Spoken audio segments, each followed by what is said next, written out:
Hello, my darlings. How are you? This is a bit close, is it not? Let me fix it. Yeah. There's no filters on this, so this is what you get, okay? But I wanted to come to you and talk to you a little bit about, I hope that you can hear it over the air conditioner. I wanted to chat a little bit about trust and also being selfish and also not compromising. And I'm going to share personal experiences of mine that will help you to understand what I'm trying to get at when I'm talking about these particular ways of manifesting. Now, the one is trust. And the reason that I want to chat about trust is because I wrote a post today, a small snippet, and put it on my Instagram about the reason that we often distrust certain and particular areas in our lives is because we have an internal subconscious belief of having distrust as a whole, okay? And invariably, what you might learn if you plunge into your life and recognize that the beliefs, the lackful beliefs that you have, for instance, if it is trust, that anything that, if you have not changed this belief, right? How I speak all the time about how you need to sleep with new beliefs on, and when you're not sleeping and you're in your conscious reality, you must imprint and rewire the subconscious mind through your affirmations during the day, okay? But this doesn't need to be a toiling away or an employment of constantly speaking your affirmations. Now, the reason that you must do this in the beginning is because, first of all, you're taking care of it on the subconscious level because you're sleeping with new beliefs at night. This is the way you're going to rewire your brain the fastest and the most efficient. Because if you only affirm during the day, it's going to take you sometimes a lifetime. And not only that why would you want to work so hard to create new beliefs in your life by manifesting all day and affirming? Now, understandably, affirming is just creating new thoughts. That's all affirming is. Affirming is new beliefs. And that's wonderful and lovely. But what happens is you end up spending entirely too much time creating and affirming all day long, and rather than just sleeping with the beliefs at night that will imprint it naturally and you won't have to work at it during the day. So that's what I did, because I found that the affirming as itself alone, as a way of imprinting new beliefs and rewiring, was not working for me because I was in my conscious reality. And so if you do not get to the subconscious of your mind, of the deep internal pinning beliefs, all of the things that you manifest, and you might have understood this and might recognize this as well for your life, is that all of the things that I would manifest would invariably go back and falter. I couldn't sustain them for long amounts of time. So for instance, because I had a trust issue deep internally in my subconscious, everything that triggered and touched on those wounds of distrust, like for instance, a lot of things in the very beginning of my marriage would come up to where, although it was a different person, different place, different thing and everything, I had not taken care of those trust issues within myself, trusting myself that I could become who I wanted, trust in myself that I could trust my spouse, that they wouldn't have affairs on me or cheat on me, because that was lingering over from my previous relationship. So because I still had not imprinted new beliefs of trust in myself, those things invariably came up in my marriage with Jeffrey Sean. Although he had never shown me distrust, I had the distrust within because it was a deep-seated belief in me. So until I reprogrammed my mind and start to listen into new beliefs at night, because it didn't take any work. It took 21 days and it was lovely. I didn't recognize what was happening, although I knew that in my conscious state, I recognized, wow, I don't even think about that distrust, or this issue no longer bothers me, or anything that would stimulate and trigger touching on the wounds of me distrusting something or someone or any situation or circumstance or experience that I was having, never touched on that wound of distrust anymore, because I trusted me. So when we trust ourselves, it has to replicate itself on the external version of our lives, right? So that's the reason that so often we try to affirm and affirm and affirm in our conscious daily activities, while we're going about doing things. But it takes so much more work, and you become tired and you become frustrated and you become irritated and aggravated and thinking that's not a winning solution, that it's not going to work. Now, if you can bolster through it, you absolutely can do it. I've seen success in it. But why would you want to work so hard? This is my question as to why I ask people that don't want to listen to beliefs at night. And it's because I think for a particular time in that, it was because I was believing that I wasn't heard. So that was a subconscious belief that I had not touched on and cleared up in my subconscious mind, because I started to recognize that the reason that no one would listen to me and follow suit as me saying, all you have to do is listen to new beliefs at night, is because I never believed that I was being heard. So the belief in me was replicating itself once again onto the external of everyone else. They had to mirror reflect me. So that's why I really knew it was about me toiling away at my employment, was to figure out what is this belief that I hold, so that I can be a better representative of other people listening to me and carrying on and doing the things that I am admonishing them to, or helping to facilitate or wanting them to assist in, is because I had grown up with the belief that I was never heard, I was never included, I was not trustworthy because I didn't trust myself, so therefore I didn't trust other people. So I would X relationships out, or I would cut people off, or I would stonewall them before they had a chance to hurt me. So these are all beliefs that are all coming from within us, in our subconscious mind. So therefore it had to play out on the external, because we are everyone pushed out. That's what Neville Goddard means when he talks about we are everyone pushed out. Everyone is a reflection of us. So in that small area of the distrust and no one listens to me, is that I needed to change myself, those subconscious beliefs, so that I am always heard. Everyone always listens to me. It's always been a fact that I'm good enough, and everyone always pays suit and listens to me. Everyone always wants to do what I say or what I suggest. And so when I started to change that, that's when other people started to reflect that back to me. And so the thing about the trust is that I want you to understand that trusting yourself, and this is a quote, and I've put this on my Instagram because it's a quote I created, is that the trust that we have within ourselves is of equal facility to the trust that we have in our mermaid inner being. Our mermaid inner being is just my way of saying the God aspect of yourself, the God within you, the goddess within you.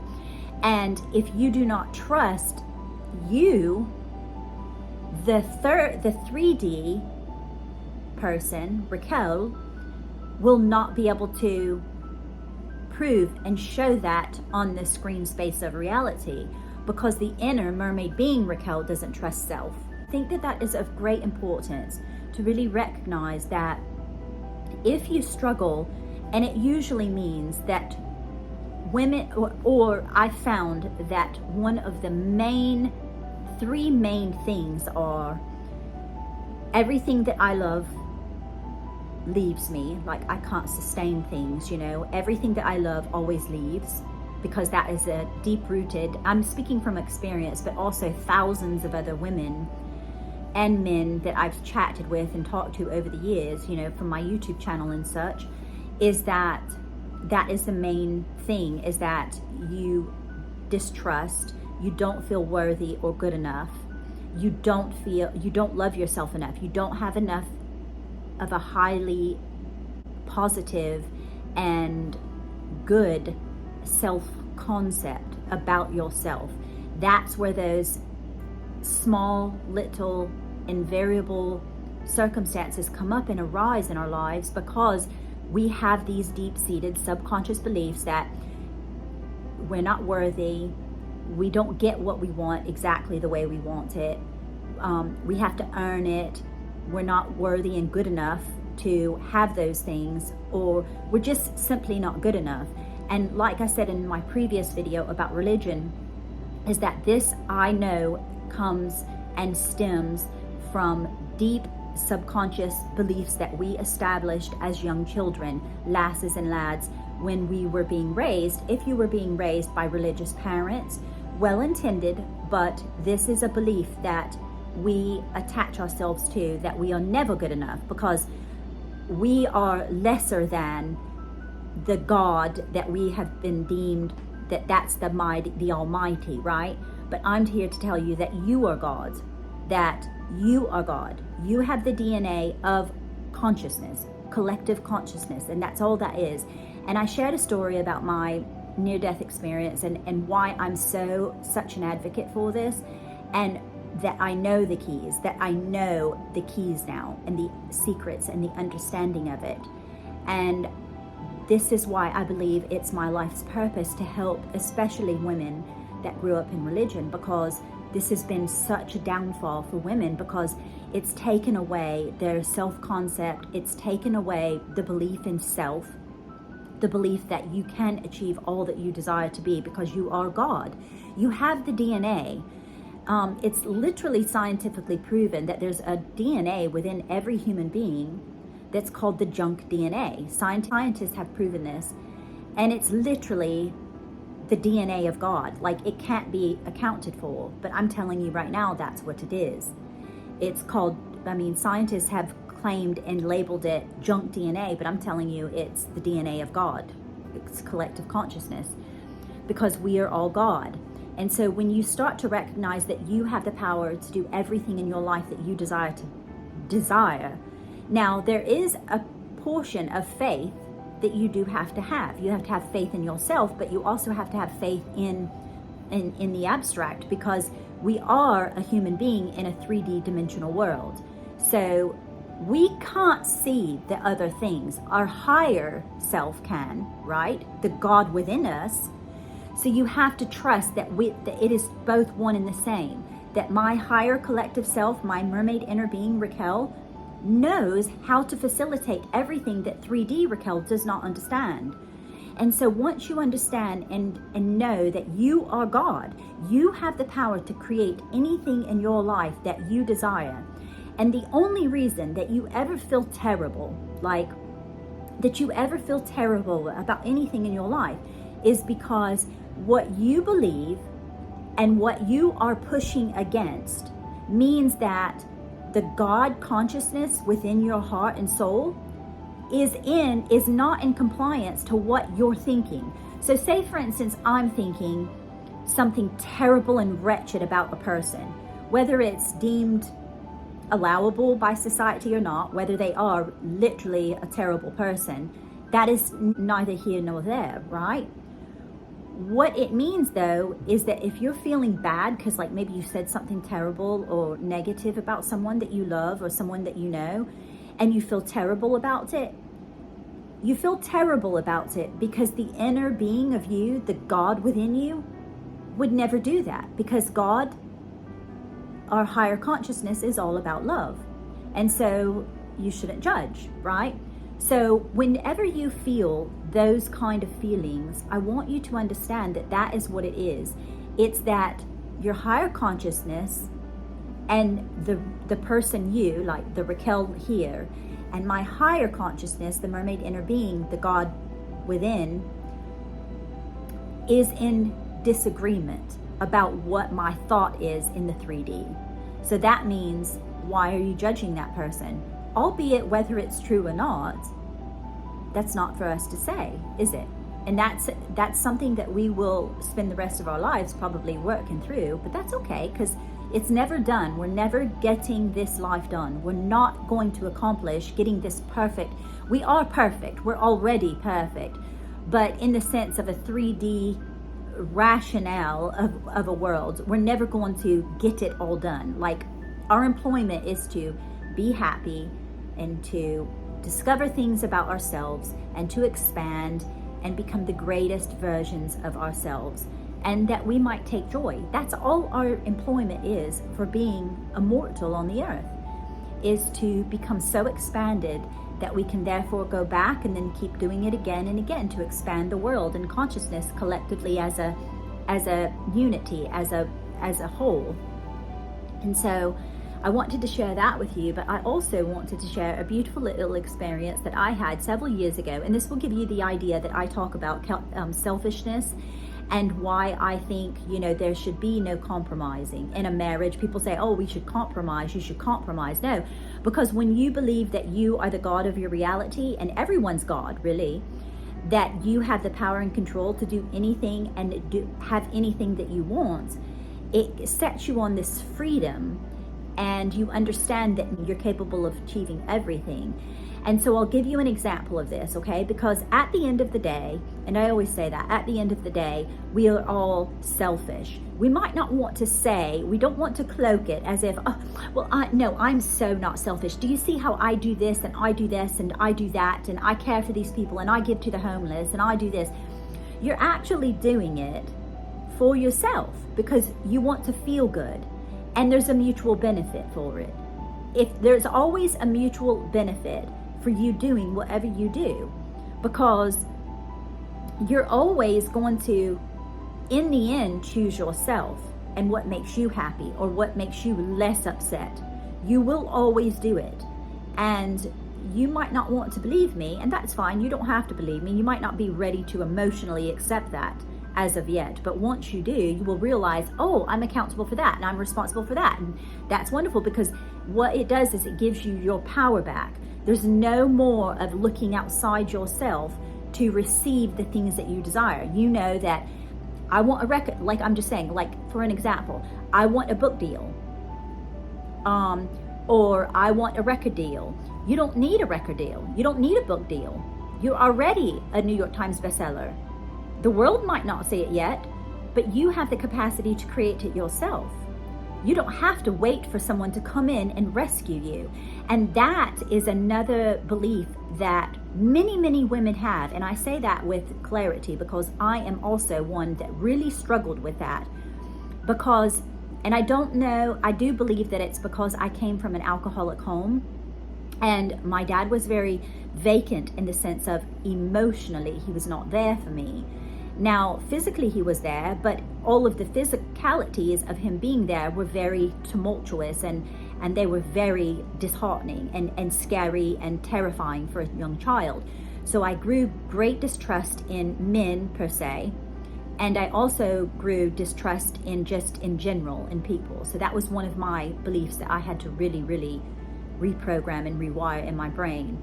So what happens with that is that when you have distrust and you believe that basically I established the belief that that no one's coming for me, no one's going to rescue me. My mom didn't rescue me from my dad, so that gave me an issue with distrust from women, because my mother was always, and understandably, I don't hold any resentment towards her or anything. For a while I did, I will be honest, but I resented that she would not divorce my father when we were experiencing such horrific experiences in our childhood, in our lives. But because she had religion in her life, she thought that, I'm going to make this work. I'm going to make this work, like God's going to deliver him from the alcohol, which he did because she manifested it and, prayed or whatnot. But in the meantime, at that time in my life, I was very resentful because I thought, you know what? My mom chose herself in the end. She chose her husband and her own sanctity of not wanting to, be a working mother. She wanted to stay home with the children. And that meant staying in an environment that was very unhealthy. Now, that took me years to work through, but I have, and you can too, if you have, maybe your mom, prostituted you out for money. Maybe your mom was a terrible, terrible example of being a mother. Same as with your father. Maybe you were molested from your own parents, you know, maybe your mom looked the other way and your father molested you, or your uncle molested you, or your auntie, and this is what establishes these beliefs. And when you feel that no one's coming to rescue you, you better learn how to rescue yourself. And so that's where I became very much like on my own. Like I didn't rely on anyone, because I'm like, you can't rely on anyone, because I did not trust myself. And furthermore, I had the belief that everyone is going to leave me. No one's going to stand up for me. No one's listening to me. No one's hearing me. No one cares what Raquel says, you know? And so that established these deep core beliefs that everything in my life surrounded. So I could be going about my merry way and be so happy and have like all ducks in a row in one particular area.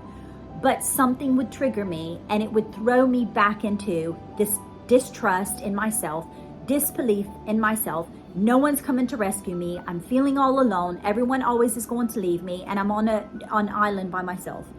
So I want you to understand that when I talk about these things, I say them with such clarity and with such deep love, because I know what that feels like, to feel so disheartened and like absolutely have no belief in life whatsoever. Like, what's the point of this all? And so that is why I'm so much of an advocate for you believing that you are the God of your reality, because that makes all the difference in the world. When you believe that there is nothing that you can't be, do, or have, and that you can change your life. Because I did it, and I know what that feels like. I went from leaving a marriage that I was married in the temple. I had been in a former religion, Pentecostal Church of God, for my entire life. And until I was 42 years old, do you understand the imprinting of beliefs that I had to work through to be able to have the strength and the internal strength to leave a marriage where everything, I had no job, I was a stay-at-home mother, I had been alienated from everyone, I had no friends, besides friends at church, but I didn't consider them friends because I had a trust issue. I'd never trusted other people. So I carried those along with me like a little, clutching of my luggage. And I took them everywhere, because what you realize is everywhere you go, there you are. You can't run from them. And we want to run from them. We think, oh, well, I'll move to another state or another country, or I'll, divorce this person and I'll just marry someone else. But what you realize is if you don't uncover these things that reside within you, deep within your subconscious mind of beliefs, that you're going to keep reliving that same scenario, that same movie will continually keep going on repeat in your life. You might have a good go of a time where there's no attention given to it, but if you do not change the belief, you will always strike up with something that will trigger or touch on that wound that you have never healed. I promise you, it will always happen.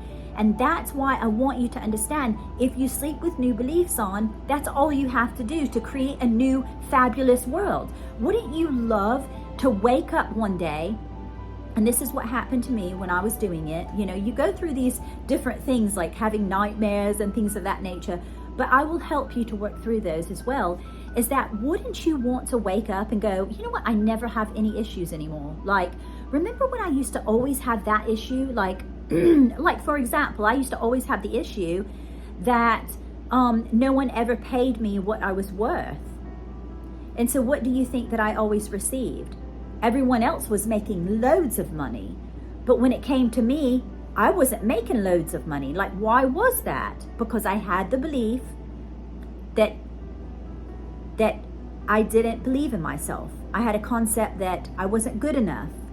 I wasn't good enough. I wasn't good enough. So I'm here to remind you that you are good enough, but you've got to change the belief about you, what you think about yourself, because it reflects everywhere on your external world. Now I'll give you two examples. One is going to be about the carpet, and another is going to be about a friend of mine. I'll show you examples of how these things will pop up in your life, okay? So I had this friend, and she she's a photographer. She was, listen, we're not friends anymore, okay? Because that was another belief that I had established many years ago. And this is many years ago. But I had the belief that no women ever really like me long term. Like, I can't keep friendships. Like, there's no problem in me establishing a friendship, but me continuing a deep friendship, I never had it, because it would always go away. Everything always would leave me. Do you understand? So this is in my prior years to me rewiring my brain. So I had this friend, and she was a photographer, and she had gotten this old farmhouse, and it was like a derelict, you know, it's very, very old, and she was going to redo it and everything. And what I would notice about her is you can start to pick up on other people's belief issues that they have about themselves once you start to recognize what yours were, or what they have a continuous, they continually always, it will pop up in their lives. And it's not a judgment thing, but it's just something that, like, I've been very, very equipped to understanding mindset work, so I know how I can help people when I see what's going on in their lives. I can pinpoint it very quickly. So she would always have these issues with her carpenters. It was, I think she lived in, did she live in like Wisconsin or something? I can't remember. But anyway, she was continually working on this house. And so every time she would get to a project that she could not undertake herself, because her and her spouse would always work on these projects, but when she would get to something like a plumbing issue or shingles or something like that, like something that she couldn't do, like install windows, she would always have an issue with the carpenter, the plumber, the guy putting on the shingles, the guy doing the brick or whatever. Like, they would always inevitably, like, I've seen this happen over 24 times. That's a lot of times, okay? 24 times in her life. Now, at that point, I had not understood about rewiring your mind, but I noticed this theme in her life, that every time it came to doing housework, that all these people would flake on her. It did not matter if she had like this professional fly from another state that was like really good at this historic piece of, you know, the way that they were putting the, you know, flagstone on her cottage or something. They always invariably would either ditch the job, she would pay them, they wouldn't end up finishing the job, they would leave it half done, or it was done terribly wrong, and she would have to then find another person. And this was like a continual issue with her. Now, I know what that issue is. She cannot see it. She thinks it's just life going on as it normally does. Everyone has issues with things like this. Why is it she always had issues with that? No. Do you know why she was the one? I've never had an issue with that. I've never even remotely had an issue with that. You know why? Because I don't have the belief that that would be something that she probably had an experience, therefore leading her to another experience, and just because of some belief she had, she kept thinking about that. Oh, well, I bet the next time that I'm going to get this person, they're never going to do it as right as so, you know, that it's never going to turn out as well as I want it to. It's not going to And sure enough, she had to live out what she believed, because she is God of her reality, so she created it. They have to show up exactly how you think that they are. That's what people don't understand, is that, and I didn't mean to yell at you, but what I'm saying is, you are the God of your reality. So when you understand that everything, that lady that yelled at you at the stoplight, you did that. Yes, you were responsible for that. That way that you manifested $1 million lottery ticket, you also did that. That person that butted you in line and wanted the last antique at the antique store, you created that. I know, loads of people don't want to accept that. We're in a society where we're in victimville. Everyone wants to live in victimville. No one wants to be like, oh yeah, I'm accountable for that. Yeah, that's my responsibility. Yeah, I did that. Yeah, I created that.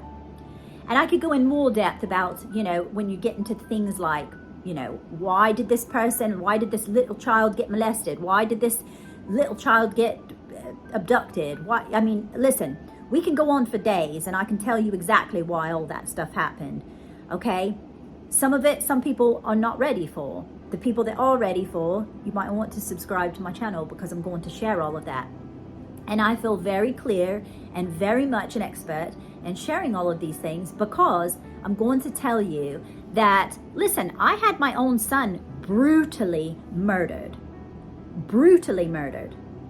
And if you think that I'm not very aware of everything that's going on in my life and the things that I manifest, you're very wrong, okay? And so I've had all of these experiences so that I can help other people. We need a revolution. We need an evolving of humanity. We need a new world, not in a new world order, but we need a new world. The way people think needs to become new. It just absolutely must. It will manifest itself. And I'm sure you can see that. Now, the last thing that I will leave off with you is a beautiful little story about being selfish and not compromising. And it's a lovely little story, and my husband and I giggle about it still to this day because it goes to show you that I can get everything that I want without compromise, without, me saying, oh, well, I need to run it over with my husband, or I need to run this over with, no, I don't run anything over. When I want something, I go in my mind, I manifest it because I know how to visualize and manifest things. I'm very good. I'm an expert at it. And I get exactly what I want. But this goes back to when my husband, Jeffrey Sean, and I lived in our house in Tampa. Okay, now not by trade, but by degrees, I have an interior design degree. I'm an interior designer. Now, I never really talk about that, but anyway, I'm sharing it today to make the story a little bit more lovely. So I am very confident in me remodeling or restoring or doing all of these things for my home or where I live or whatever. Like, I know how to do it, whether on a budget or whether I have a big budget. So I'm well equipped. I have loads of confidence in myself. Well, Jeffrey Sean and I, when we first got married, I moved into his home at that time because he lived in Tampa, and he had already owned the home for 20 years or whatnot, and it was very dated. Obviously, he's a bachelor. He's on a landscaper, income, and so that's neither here nor there. I don't care about that. But I was like, oh, I want to. Obviously, my creative side kicked in, and I wanted to have a lovely little cottage, and so I went about, in the interim, because I knew we weren't moving to our forever home for a while, because we had just gotten married, and that was fine and lovely. So he had like all of this 1970s wallpaper, and he had this mauve carpet, and it was throughout the entire house. Well, he didn't have a problem. Like, he never said anything to me. I painted, I ripped all the wallpaper down, did all kinds of loads of things. And but when it came to the wood floors, I said I would rather let's go ahead and rip all the carpet out so that we can have a fresh slate, and then we'll get wood floors that eventually, and we might, do one room at a time, and it will be lovely. I would rather have the carpet out and just have the concrete, and we could put lovely, throw rugs down. And so I had made mention of it. It wasn't a big dispute or anything. I just made mention, and he was like, oh, no, I don't really want to do that. He didn't have a problem, he was like, oh yeah, I love what you've done, because I had ripped it out of the entire house, all of the rooms. We never used those other, the spare rooms and the spare bathrooms or anything. We didn't have carpet in the bathroom, but what I mean is like the hallway and all that. So we never used those rooms, so he never had a problem with it. That was where my office was, and the rabbit room and all that. And so when it came to our bedroom and our family room, where we spent most of our time, he didn't want to remove the carpet because he's like, no, it's going to be cold on my feet, and I don't really think that I would like that. I said, okay, that's fine. It wasn't fine in my head, but I just wasn't going to make an argument about it, because I was like, I'll just manifest it gone, like, you can't do anything if I'm going to get what I want, right?